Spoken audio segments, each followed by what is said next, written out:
Bueno, continuando aquí con estas, es que estoy como en una maratónica, porque el pobrecito Nacho debe estar cansadísimo de escucharme a mí, pero ya estoy terminando. Voy a contestar qué es arrepentimiento, porque el Señor Jesús al iniciar su ministerio dice, arrepentidos y creed en el Evangelio. Entonces, el arrepentimiento en esta sociedad en que nosotros estamos, Satanás la utiliza y vende el concepto erróneamente, y las personas no se dan cuenta que el arrepentimiento que el grueso de las personas dice que tienen no es otra cosa más que remordimiento. Confunden el remordimiento con arrepentimiento. El remordimiento sí es un acto de inspección ahí adentro, el cual concluyo en que estoy haciendo algo mal y que me duele mucho lo que estoy haciendo, entonces tengo un remordimiento por haber provocado un dolor, un mal a una persona o a varias personas o a mí mismo. Eso es remordimiento. No tiene que ver absolutamente nada con el arrepentimiento que habla la Biblia. Entonces, Juan el Bautista, dice la palabra de Dios en Lucas capítulo 2, creo, o 3, dice que él inició su ministerio en el desierto. Y entonces llegaban a él llegaban todas las personas en el desierto, ahí en el río Jordán, y las personas, Juan el Bautista les decía a ellos, generación de víboras, ¿quién os fascinó? ¿Quién os fascinó de la ira venidera? ¿Quién los convenció de que ustedes no van a ser sometidos a la ira venidera de nuestro Dios? O sea, Juan el Bautista le dice a todos sus paisanos y nos dice a nosotros, ustedes son generación de víboras. Víbora es un sinónimo de serpiente. Víbora es un sinónimo de culebra. Víbora es un sinónimo de la serpiente antigua. Víbora es un sinónimo de Satanás. Entonces Juan el Bautista nos dice a nosotros, generación de Satanás. ¿Qué es lo que nos está diciendo Juan el Bautista?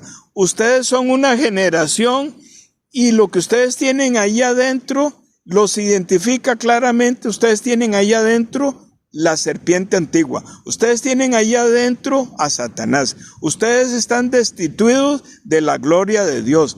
Por eso es que yo vengo a predicar de que ya vino, que ya está en la tierra el Salvador del mundo, que es mi primo Jesús. Entonces él los confronta y los exhorta y le dice, ustedes son hijos de Satanás. Entonces esa exhortación de víboras es una exhortación para mí.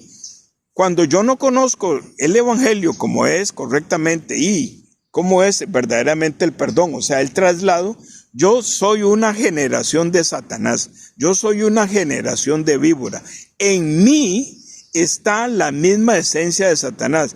Cuando Dios Padre me ve desde el cielo, lo que ve en mí es a Satanás.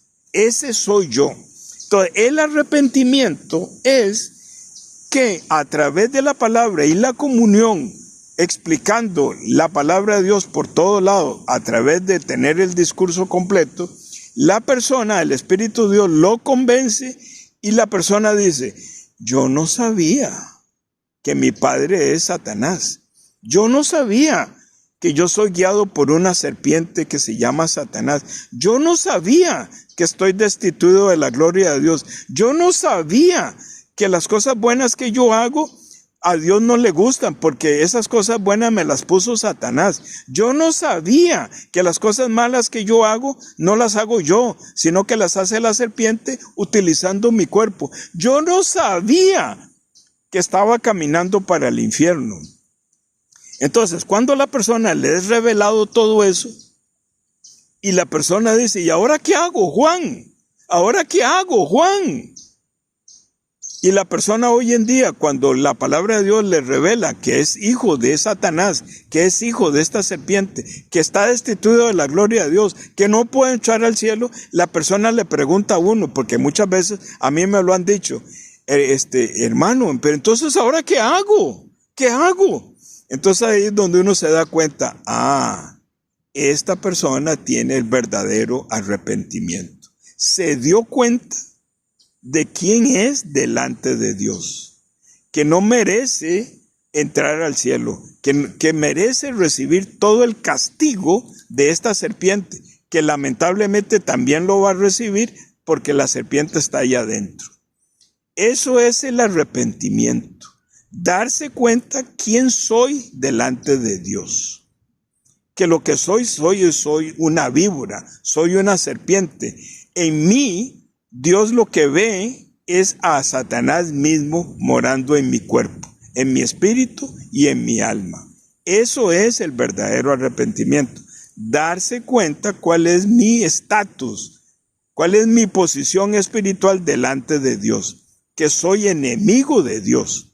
Cuando eso me es revelado, entonces eso es lo que se llama el arrepentimiento. Eso es lo que Jesucristo dice, arrepentidos.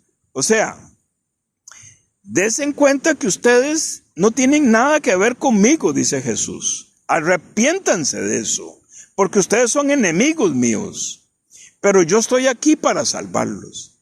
Y dice, creen en el Evangelio, creen en la buena noticia que le he venido profetizando desde el Antiguo Testamento y que ahora yo soy, dice el Señor, yo soy el Cordero, yo soy esa profecía cumplida que he venido a la tierra para cargar esa serpiente que lo está llevando a usted al infierno.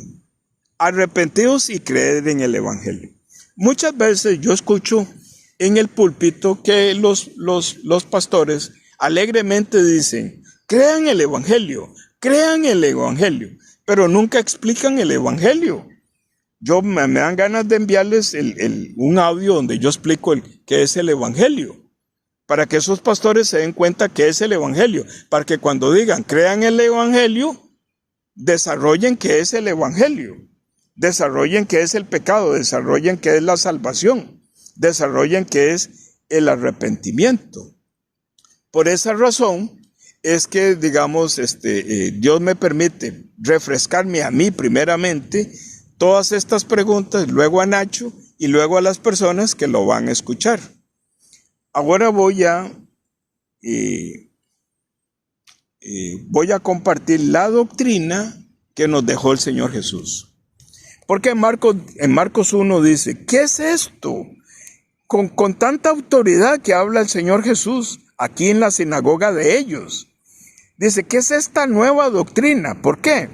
Porque los judíos que llegaban a la sinagoga de ellos, lo que hacían era una serie de rituales de traer un cordero y sacrificarlo, derramar la sangre y con eso obtenían el perdón del pecado. Eso se hacía en el tiempo de el Levítico, en el tiempo de Moisés, pero eso se fue corrompiendo a tal punto que cuando el Señor Jesús aparece en la tierra, en la sinagoga de ellos, o sea, en la sinagoga de Satanás, hacen esos rituales, pero ya hacen esos rituales por hacer un ritual, pero no hay arrepentimiento verdadero, no hay conocimiento, no hay revelación, no conocen realmente que el Mesías ya está en la tierra, no conocen cómo es el traslado del pecado, no conocen qué es el pecado. Entonces lo que sucedía ahí en la sinagoga de ellos era un simple y vulgar ritual que no tenía ninguna profundidad de nada y la gente lo hacía ya por un asunto de religiosidad. Entonces el Señor Jesús les enseña a los discípulos una doctrina, que es la misma doctrina del Antiguo Testamento, es exactamente lo mismo. Pero Él como el Cordero, Él como el Mesías, Él como el Hijo de Dios que vino y se hizo carne para quitar el pecado del mundo, Él está diciendo a los discípulos cuál es esa doctrina. Entonces, esa doctrina nueva que el Señor Jesús está enseñándole a los discípulos es la imposición de las manos, la oración, voy a decirlo en el orden, la oración, la imposición de las manos y la enseñanza y enviar la palabra.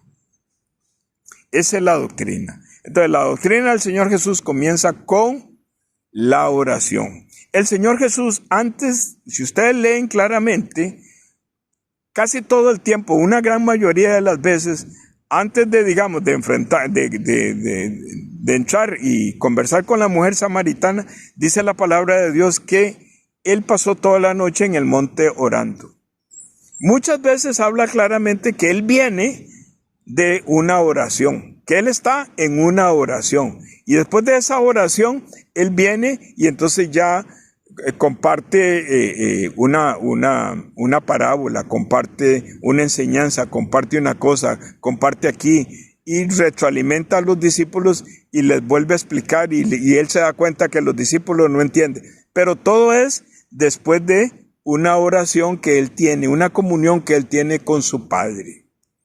Entonces, esa es la doctrina. Primero la oración y después ya compartir personalmente con este enfermo por 38 años, con esta mujer samaritana, con esta mujer con flujo de sangre por 12 años, con este niña que se murió, Dorca, con Lázaro, su amigo que se murió, con la mujer María Magdalena, con Pedro, con Juan, con Andrés, con Jacobo, con Mateo.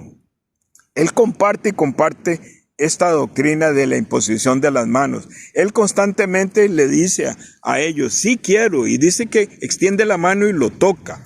¿Qué significa? Que cuando Él hace así y toca con las personas con la mano, Él está haciendo referencia al Levítico 1, Levítico 4, Levítico 16, la imposición de las manos. Porque en la imposición de las manos dice que sale poder de Jesucristo, va al corazón de la persona, saca el pecado, pasa por este puente y Jesucristo lo atrapa en su cuerpo. Entonces, la imposición de las manos es el traslado del pecado, es el traslado de la serpiente. ¿Qué más hay en la doctrina? Dice el Señor Jesús, y con esto estoy terminando, en Mateo 28. Toda potestad me es dado en el cielo y en la tierra. Por tanto, id y bauticen. Id y haced discípulos. Perdón, voy a leerlo porque ya lo perdí. Ya perdí la referencia. Id y haced discípulos y bautícelos en el nombre del Padre, del Hijo y del Espíritu Santo. Dice así, bueno, vamos a ver, voy a chequearlo. Porque ahí, esa es la cita que yo estoy usando como referencia. Dice, y llegando Jesús en el 18, les habló diciendo, toda potestad me es dada en el cielo y en la tierra. ¿Qué está diciendo? Yo tengo mucho más poder que este Satanás. Porque Satanás se mueve en las alturas. Dice, toda potestad me es dada en el cielo y en la tierra. Entonces dice 19, entonces manda un mandamiento, manda un mandato, le dice a los discípulos y nos dice a nosotros ahora. Nos dice, porque yo voy a terminar con una petición a Nacho, una petición para mí y una petición para los que me están escuchando. ¿Cuál es la petición? Por tanto, id, enseñad. O sea que uno tiene que enseñar con profundidad la palabra a todas las naciones, bautizándolo. En otra parte del Evangelio dice, haced discípulos. ¿Qué significa? El concepto de discípulo significa que existe un maestro, un hermano mayor que está enseñando a una persona que está aprendiendo, que es un discípulo, ¿verdad? Pero ¿cómo comienza la enseñanza? Bautizándolo en el nombre del Padre y del Hijo y del Espíritu Santo. Entonces, el concepto de bautismo, bautizándolo, está mal, ¿cómo le digo? Es que no me gusta, he tratado de no hablar negativamente. Hay algunas congregaciones que cuando hablan de bautismo, de generación tras generación, en todos esos años, la enseñanza es que tiene que haber inmersión de agua. O sea que la persona, digamos, declara su fe públicamente y un pastor llega, lo mete en el agua, en un río, en una piscina, y el pastor llega y ora y dice, yo declaro a Nacho Hijo de Dios en nombre del Padre, del Hijo y el Espíritu Santo. No, no, no, no es así, no es así, no es así, no es así. De ese bautismo no está hablando. Eso no es lo que el Señor Jesús está hablando. Porque muchas personas dicen, ¿y usted ya se bautizó? Ah, si ya se bautizó es hijo de Dios. Si no se ha bautizado, usted no es hijo de Dios. No, no, no, no, no, no, no. El ladrón en la cruz que es salvo, no se bautizó y es salvo, ¿verdad? Y así hay muchos casos, ¿verdad? Muchos casos. Entonces, realmente, ¿qué es lo que está hablando el Señor Jesús? Enséñelos y bautícelos en el nombre del Padre, del Hijo y el Espíritu Santo. Bautismo lleva involucrado agua. Bautismo lleva involucrado inmersión.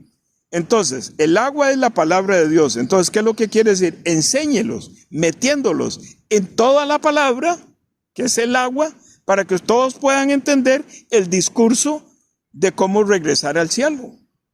De eso está hablando. Bauticen, métalos en la palabra, métalos en el agua, métalos en todas partes de la Biblia, para que las personas vayan aprendiendo el discurso de la salvación, el discurso de regresar al cielo, el discurso del perdón del pecado. ¿Cómo se hace? Por medio de el Padre, el Hijo y el Espíritu Santo. ¿Qué significa? Que el que inicia la salvación es el Padre, porque el Padre llega con su brazo poderoso y le arranca el pecado a la persona. Isaías 53. Una vez que la persona es libre del pecado, la persona hay que enseñarle qué fue lo que hizo el Padre con su brazo, que lo que hizo fue que le arrancó la serpiente y la metió en Jesucristo. Entonces, todas esas cosas hay que enseñarlas, todas esas cosas hay que meterlas en el agua de la palabra. Eso es el bautismo, una enseñanza muy profunda del discurso de la salvación. Y en el nombre del Hijo, ¿por qué el Hijo? Porque el Hijo es el que carga la serpiente, el Hijo es el que carga mi pecado. Por eso es en el nombre de Jesucristo. Y en el nombre del Espíritu Santo, ¿por qué? Porque el Espíritu Santo, una vez que la serpiente salió, el Espíritu Santo llega al corazón de esa persona y lo sella. ¿Qué significa sellar? Significa que el Espíritu Santo, cuando la serpiente trata de volver a entrar, el Espíritu Santo, que es muy poderoso, le dice a la serpiente, nada de eso.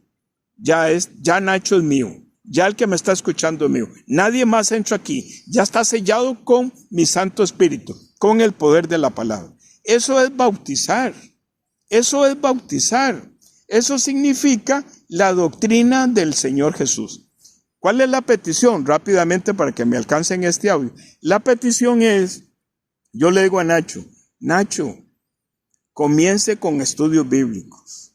El Señor Jesús me dice a mí, intensifique los estudios bíblicos, hermano Roy.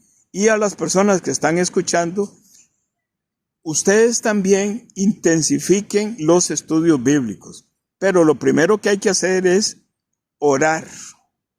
Orar en el nombre del Padre, para que el Padre tenga misericordia y saque el pecado de esa familia, de esa persona. Una vez que esa persona es libre del pecado, esa persona misma te va a buscar y te va a preguntar quién es Jesucristo, qué fue lo que hizo Jesucristo, qué es el pecado, qué es el evangelio, qué es el arrepentimiento.